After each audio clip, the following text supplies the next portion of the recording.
Джатака о грядах в лесу. Здесь, батюшка, не место грядкам.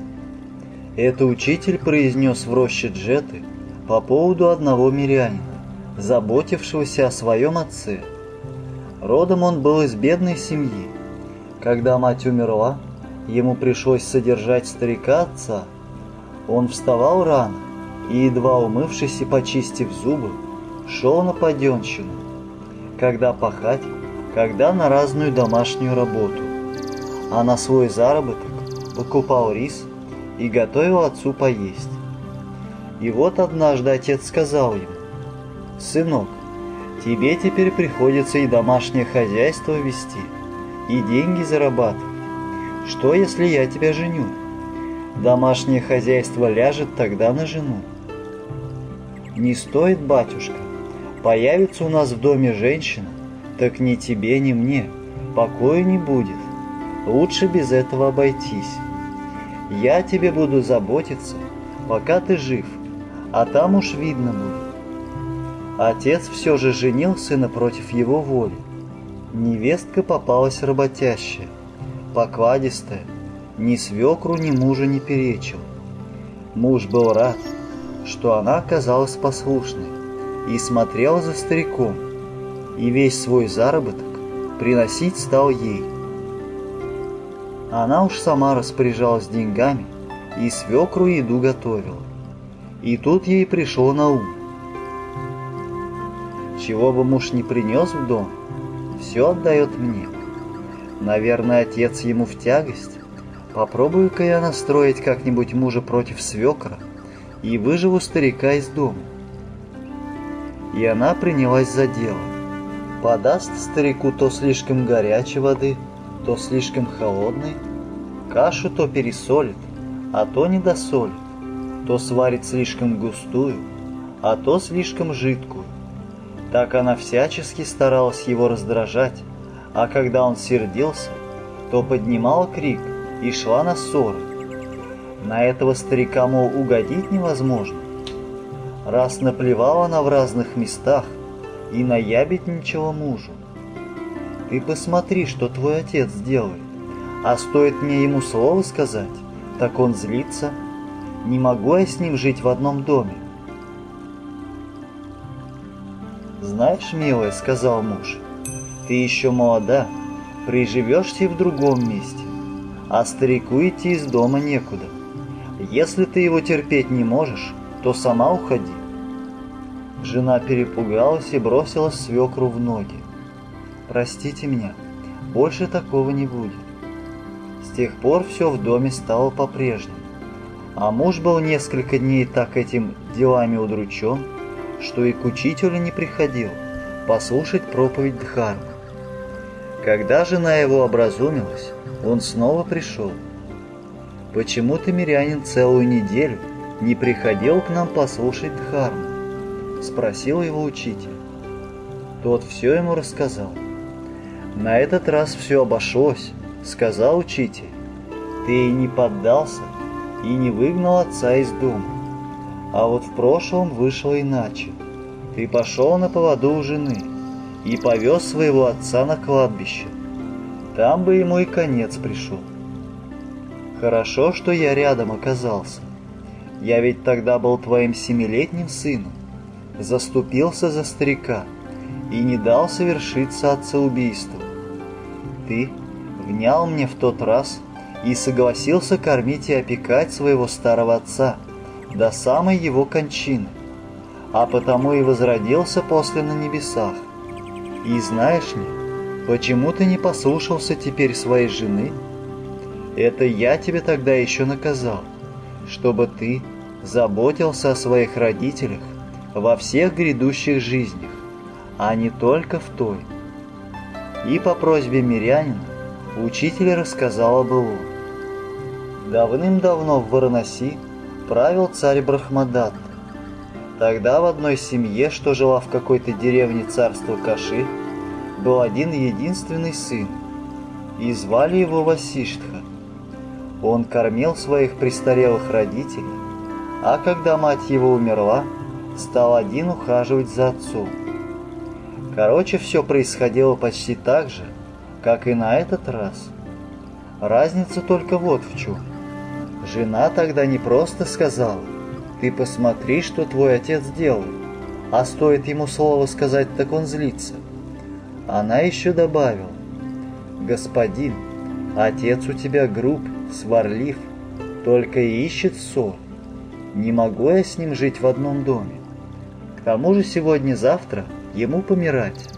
Он и так уж больной и дряхлый, долго не протянет. Одним словом, вырой ему могилу на кладбище, отруби голову лопатой и закопай». Наконец муж сказал: «Милая, убить отца — тяжкое преступление. Как же мне на это пойти? Я могу тебя научить». «Ну что ж, научи». «Господин, зайди с утра к отцу, пока он не встал с постели, и скажи громко, так, чтобы всем слышно было: «Батюшка, у вас есть в соседней деревне должник. Мне он без вас долго не отдает, а когда вас не станет, так и вовсе платить откажется. Давайте поедем к нему вместе с утра. Время пусть он сам назначит, а ты поезжай с ним на телеге на кладбище, убей его там и закопай. Потом дело выставишь так, будто на вас напали разбойники. Никто тебя и не заподозрит». «Пожалуй, так можно», — согласился Васиштха и пошел готовить телегу. А у него был сынок, умный мальчик 7 лет.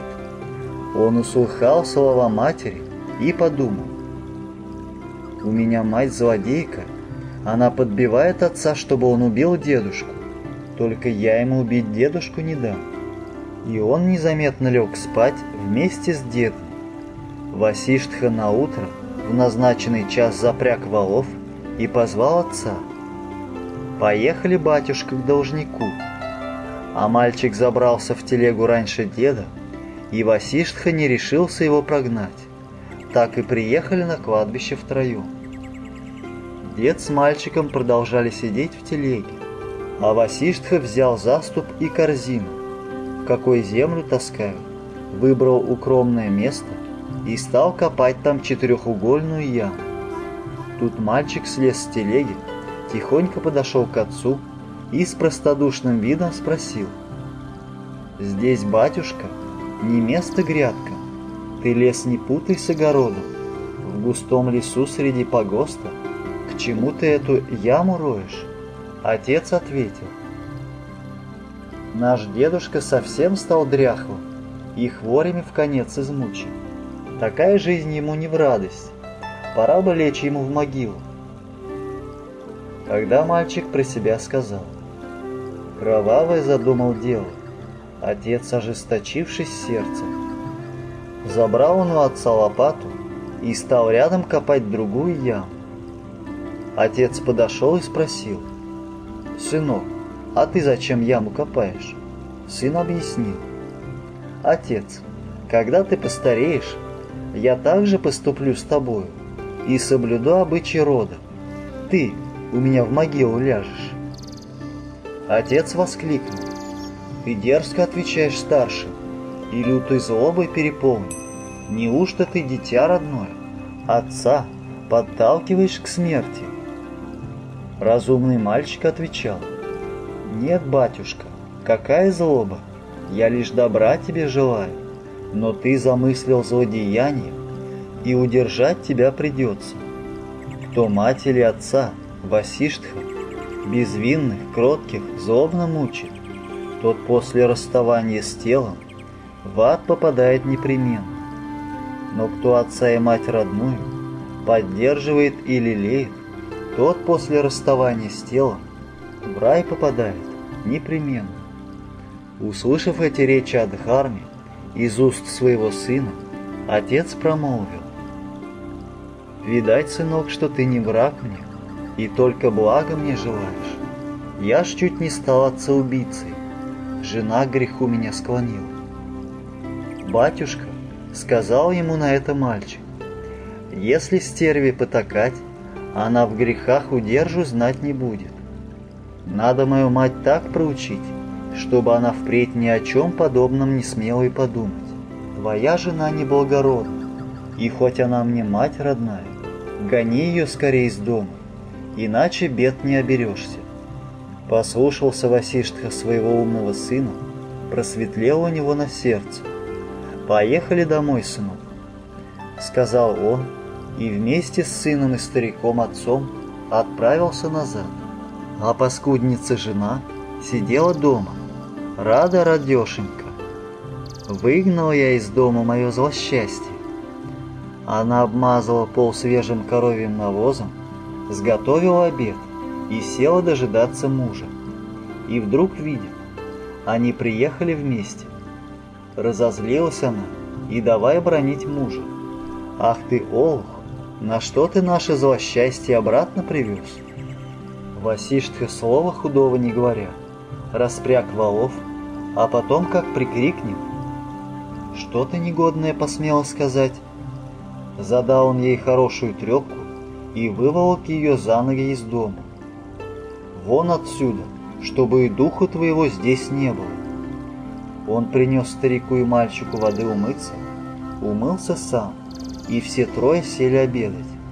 А злодейка-жена устроилась жить у соседей.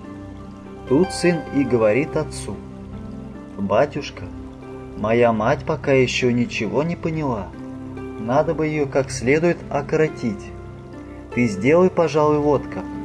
Пусти слух, что есть у тебя в соседней деревне двоюродная сестра, и ты хочешь на ней жениться, взять в дом новую хозяйку. Она, мол, и за сыном, и за отцом смотреть станет. Выезжай из дома с цветами и благовониями, вроде бы свататься, а на самом-то деле поезди день по окрестным полям и вернись к вечеру». Отец так и сделал, а соседки тут же донесли его жене: «Твой муж уехал в другую деревню за новой женой». «Пропаду я теперь», — испугалась она, — «мне уж дороги назад не будет». И решила она попросить помощи у сына. Пришла к нему тайком, бросилась в ноги и говорит: «Сынок, кроме тебя мне надеяться не на кого.